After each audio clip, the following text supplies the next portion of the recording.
بيبدأ الفيلم بجريمة قتل غريبة. نشوف البطلة راني وهي بتأكل الكلاب، وفجأة بيتها اللي وراها بينفجر. ولما بتدخل البيت تشوف ايه اللي حصل، مش بتلاقي غير دراع جوزها ريشو اللي واشم عليه اسمها. وراني هنا بتنهار، بس يا ترى دي حادثة وهي بريئة فعلا ولا دي قضية قتل؟ خصوصا ان الشرطة اكتشفت ان الجثة كلها تفحمت ما عدا الايد اللي عليها الوشم. رغم كده كان واضح ان المتوفي مخبوط على دماغه قبل الانفجار. وهنا بيبدأ فيلم النهاردة. بيبدأ الفيلم بداية حالمة جميلة لدرجة هتنسيك ان ده فيلم جريمة اساسا. بنشوف ريشو واسرته وهم رايحين عشان يشوفوا له عروسة، يعني جواز صالونات. وفي الهند الجوازات دي بتمشي لما الكاهن بيحدد ان العريس ده برج متوافق مع العروسة دي. وريشو واضح انه شاب خجول، وامه بتوصيه انه يتأنى، مش كل ما يشوف واحدة يقع في حبها يعني من اول نظرة. اما العروسة راني فبنت منطلقة من العاصمة دلهي، ومش عاجبها ان العريس يعني كروي، لكن عمتها بتقول لها ده شكله راجل وهيصونك، مش زي اكساتك اللي بيسيبوكي بعد ما بتستنيهم بالخمس سنين. فيعني هي بتقتنع بالكلام ده، وبتطلب من عمتها ان تخلي ريشو يجيلها المطبخ عشان يعني يتكلموا شويه على انفراد. وهو فعلا بيقوم يروح لها وهو مرتبك. بيعرفها بقى انه مهندس، ودي الحاجه الوحيده اللي بيعملها في حياته. اما هي فبتقول له انها دارسه ادب وبتشتغل في بيوت سنتر، وانه مش هيلاقي بنت مثيره ومؤدبه زيها. قلت لكم انها شايفه نفسها شويه. وبعدها بيتكلموا عن هواياتها، وانها بتحب القرايه، وخصوصا لكاتب الجريمه دينيش باندت. وهو بيقول لها ان هوايته الوحيده انه في وقت الفراغ بيصلح الاجهزه الكهربائيه. فبتقول له ابن حلال صلح لنا بقى المروحه دي. امه بقى بتبقى قاعده مع اهل العروسه، بس كعاده اي حما بتقول لهم انا عايزه ادخل الحمام، بس هي قايمه عشان تاخد جوله في البيت. وبتشوف ريشو وهو بيصلح المروحه. فلما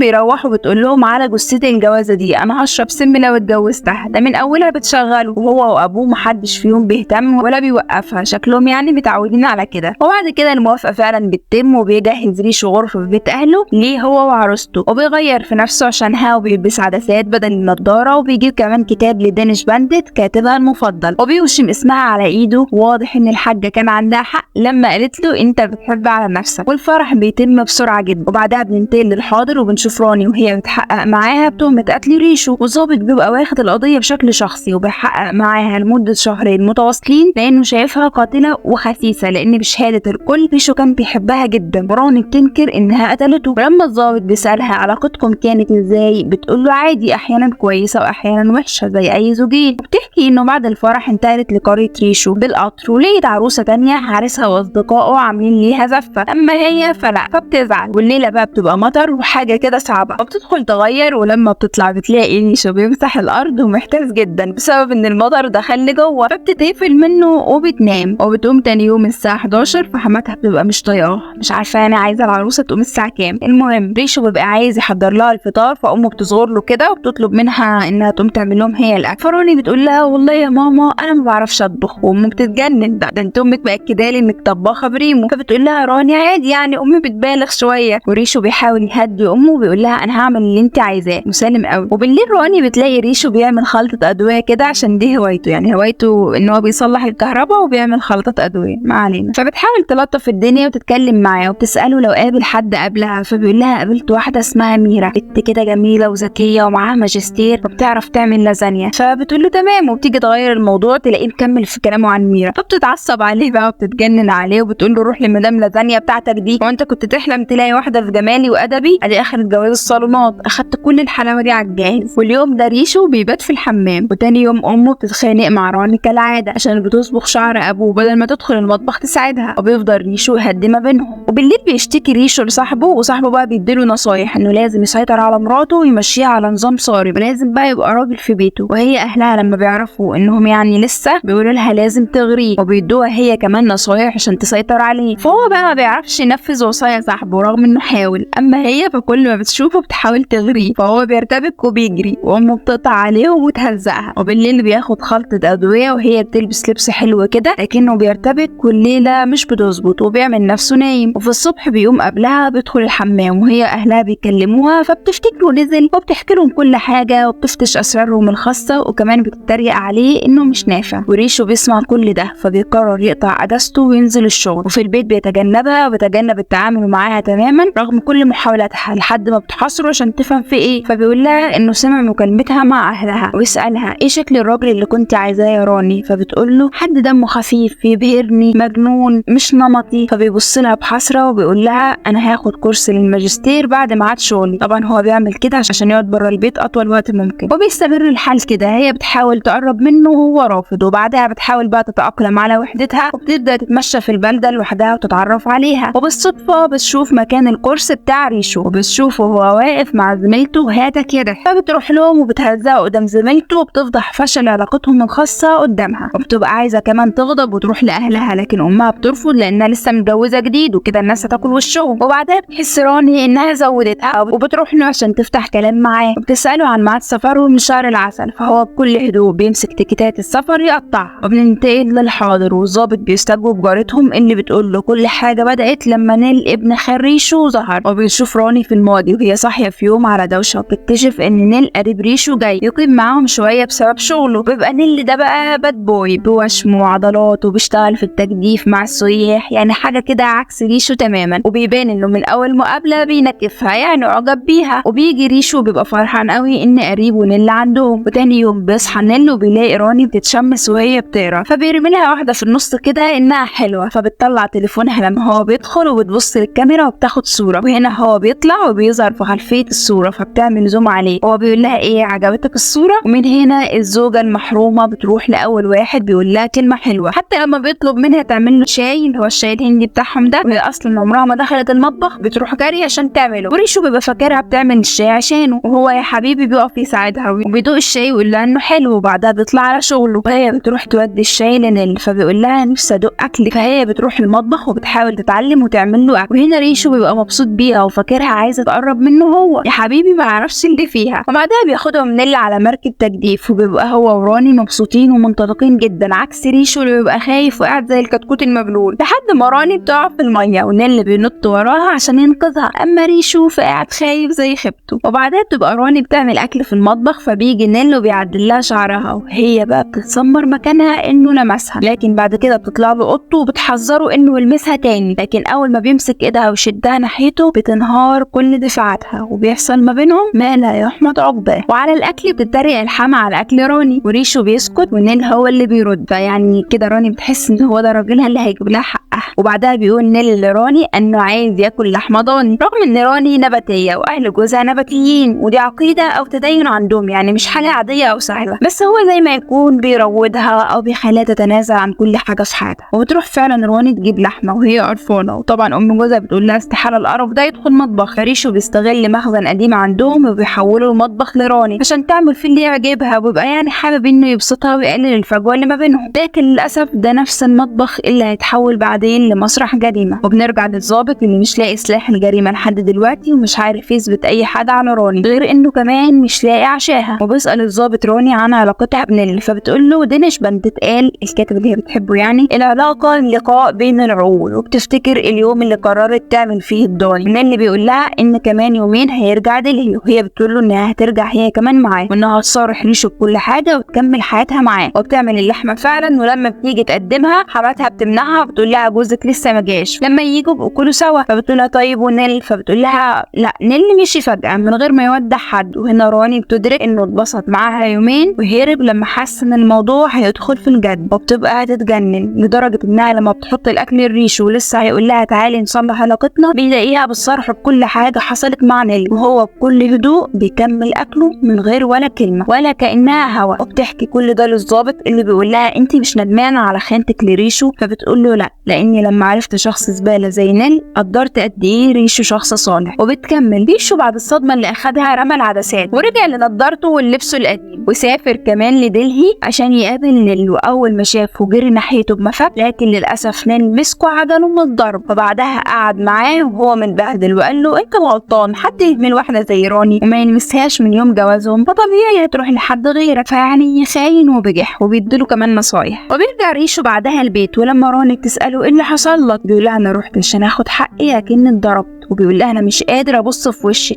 امشي من هنا احسن ما اقتلك. وتاني يوم بيبقى راني وريشو بس الموجودين في البيت وهي بتجر شنطتها عشان تمشي، هو بيرفض حتى يساعدها في شيل الشنط. ولما بتطلع توقف عربة، أصدقاء نيل بيضايقوها عشان الواطي قال لكل أصحابه على اللي منهم. قعدوا بقى يقولوا لها تعالي نوصلك، احنا زي نيل ما تخافيش، احنا هنبسطك زيه، وكلام يعني قذر زي ده. وهنا ريشو بيطلع وبيقول لها تدخل، وبيقف هو عشان يوقف لها عربة. واصحاب نيل ما بيسكتوش وبيفضلوا يتريقوا عليه ويسمعوه كلام جارح وقاسي وهو مش قادر يرد. وهنا راني بتدرك قد ايه هو شخص صالح لدرجة انه بيتعرض للإهانة بدلها، فبتقرر انها مش هتمشي وبتقول له عاقبني زي ما تحب لكني مش هسيبك، وبتدخل الشنط. اما ريشو فكان كل ما بيبص لها بيتخيلها مع نيل، عشان كده قرر ينتقم منها. وتاني يوم وراني نازله الدرج او السلم يعني اتزحلقت واتأذت جامد، وكان ريشو هو اللي عمل كده عشان يموتها ويخلص منها. ومره تانية جت تشغل البوتاجاز فرقع في وشها واتحرقت جامد، وريشو كان مبسوط قوي وهو شايفها بتتعذب. ورغم كده ورغم ان هي عارفه ان هو اللي بيعمل كل ده ورغم خوفها ان هو ممكن يموتها، الا انها برضو قررت تفضل معاه وقررت ان ده عقاب هي تستاهله. وبتقول للظابط ان دينيش باند قال ان الحب جنون والحب والكره شبه بعض، وانا والظابط والله زهقنا من الكاتب دينيش باند. المهم بتكمل انه في يوم كان ريشو سهران مع صاحبه، ولما جت راني تشوفه لو جعان يعني ريشو اهانها جدا، وقعد يقول لصديقه ان راني خانته وخلته هزق وسط الحاره، وانها كمان خانته مع قريبه نيل والشارع كله عارف، فما جاتش عليك يا صاحبي يعني ولازم تعرف. فصاحبه لما لقى الموضوع كده دخل في الاعراض انسحب من القعده ومشي. وراني وقتها وقفت على السور وقالت له دي فرصتك عشان تخلص مني، يا اما تسامحني يا اما تزقني وتموتني دلوقتي حالا. وهو بيمشي ناحيتها بكل روقان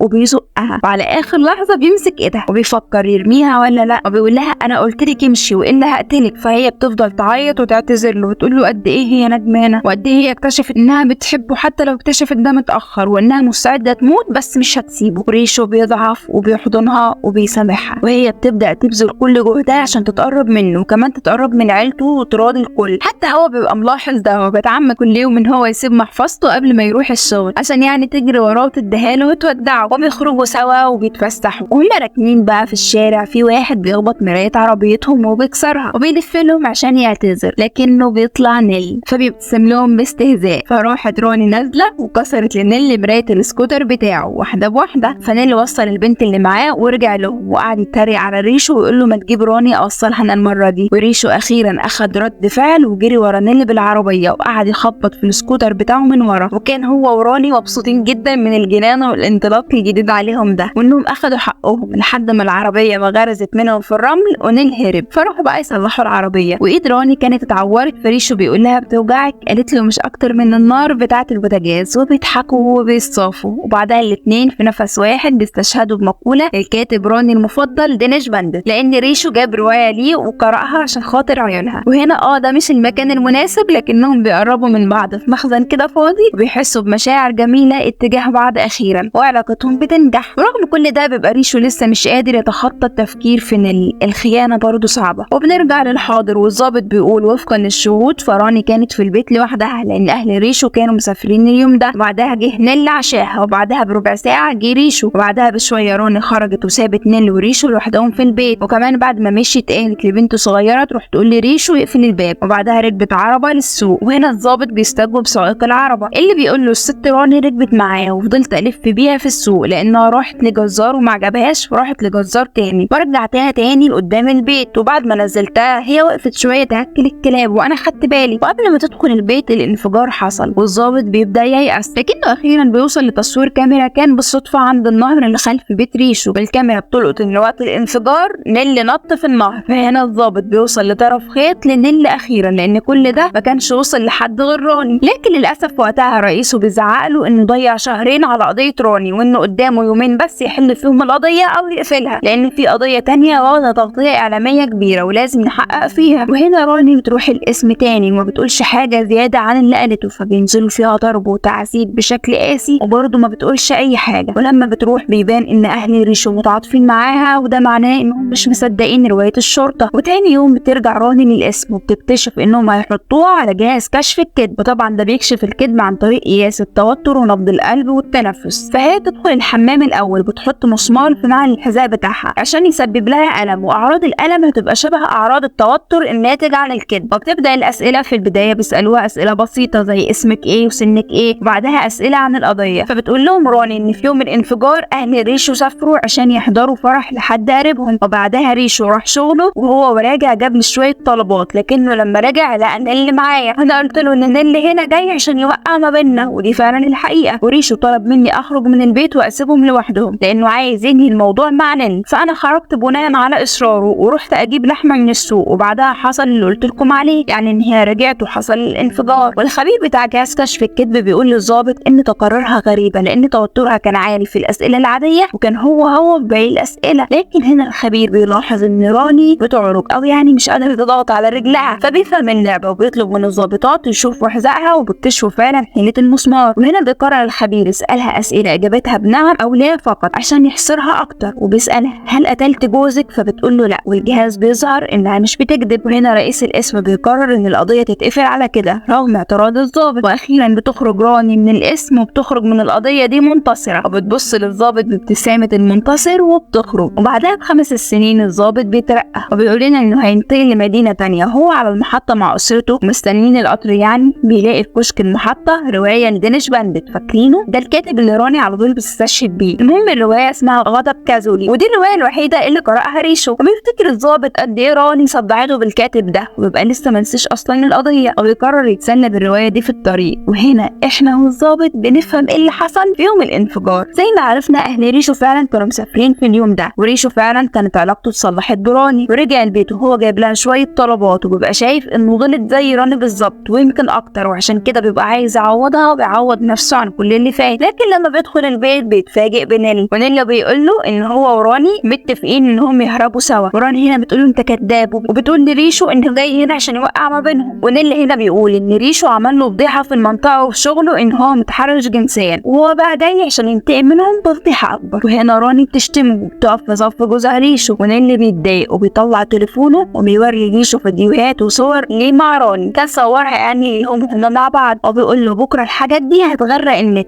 وهنا ريشو اخيرا بيتحرك وبيمسك طاسه وبيضرب بيها نيل على دماغه، لكن رغم كده نيل بيمسكه يعجله من الضرب لانه اقوى منه، وبيضربه بوحشيه وبيبدا يخنقه لدرجه ان ريشو كان خلاص بيموت. وراني هنا بتبقى عايزه تنقذ جوزها، بتبقى مش عارفه تعمل ايه، فبتجيب فخده خروف متجمده وبتضرب بيها نيل على دماغه وبتنقذ ريشو. لكنهم بيكتشفوا ان نيل دماغه اتخبطت جامد ونسف ومات للاسف، او مش للاسف، هو كلب وستان. وهنا راني بتنهار طبعا، لكنها بتقرر تتصل بالشرطه وتسلم نفسها وزي ما تيجي. لكن ريشو بيمنعها وبيقول لها دي كانت غلطه مش مقصوده، انت ما قصدتيش انك تموتيه، وانا مش هسيبك تدخلي السجن مهما حصل. وهنا ريشو بيفتكر الروايه الوحيده اللي قراها لدينيش بانديت، واللي كانت عن اخفاء اثار جريمه حصلت بالصدفه، وبياخد خلطه من الادويه اللي بيعملها غالبا يعني مسكن، وبيجيب جهاز تسخين. وراني بتبقى منهاره ومش قادره تعمل حاجه ولا قادره تساعده في اللي بيعمله، لكنه بيزعق لها عشان تفوق وتساعده لان مفيش وقت. وريشو بيبدل هدومه وهدوم نيل، وبيسمي وبيقطع ايد نيل. المنظر صعب جدا. وبعدها بيحط ايده هو في تلج عشان يبطئ تدفق الدم ويقلل الاحساس، وبيربط ايده من الكوع عشان برضه يقلل تدفق الدم، وبيقول لراني تقطع ايده لكنها بترفض، فهو بيستجمع شجاعته وبيقطع ايده بنفسه، يعني منظر اصعب من اللي قبله. وبعدها بينهار طبعا من الالم ومن فقدان الدم. وهنا بعد التضحيه الكبيره دي راني بتفوق فعلا وبتبدا هي اللي تعالجه وتمسح اثار الجريمه، واخدت الفخده الضاني اللي هي سلاح الجريمه وودعت ريشو في مشهد مؤثر، وطلعت من البيت وتعمدت ان كذا حد يشوفها زي الطفله اللي طلبت منها تقول لريشو يقفل الباب، وهو قفل وهو لابس لبس نيل عشان يوهم البنت ان نيل هو اللي كان عايش وهو اللي قفل الباب. وتعمدت ان الجاره تشوفها وراحت السوق. وفي نفس الوقت ريشو فتح الغاز وجهز نار بسيطه كده عشان بعد شويه الدنيا تنفجر. وراني قطعت الفخده عند كذا جزار، ولما رجعت كان ريشو يا دوب وصل لخلف المنزل بتاعهم والانفجار كان لسه ما حصلش، وهي قعدت ترمي حتت من الفخده للكلاب وكانت متوتره وهي مستنيه الانفجار. واخيرا ريشو بصعوبه بيوصل للنهر ونط في نفس الوقت اللي حصل في الانفجار، وتواجه دور راني انها تدخل البيت تصوت. وطبعا كان ولعوا في جثه نيل كويس لدرجه تخليها تتفحم وما يفضلش غير بواقي دراع ريشو عشان يضللوا الشرطه. وريشو من التعب فقد الوعي في الميه وبدا يغرق. وهنا بيوصل الضابط لنهايه الروايه وبيفضل يضحك لانهم خدعوه كل ده وخلوه يفكر ان ريشو هو اللي مات، ويكثف طبعا جهوده في البحث عن نيل اللي اصلا مش موجود. وكمان كان متعجب ان ريشو ضحى بنفسه عشان حبه. وهنا بتظهر راني وهي لابسه ساري جميل، وبنعرف ان ريشو ما ماتش الحمد لله وقدر يعوم رغم حالته، وبيمشي مع مراته وحبه بعد ما انقذها من السجن. وبينتهي الفيلم عجبني قوي. هو نزل منه جزء تاني عن هروب ريشو وراني، لان في الجزء ده احنا حتى ما نعرفش اذا كان اهله عارفين انه عايش ولا لا، ومش عارفين هم هربوا وكملوا حياتهم ازاي. فقولوا لي لو حابين الخص الجزء التاني. وبس كده، انا هاجر، ودي قناتي. لو عجبكم المحتوى اعملوا لي اشتراك ولايك ورشحونا لاصحابكم، وانا شاكره لكل شخص بيدعمني في بدايتي في القناه. وبس كده.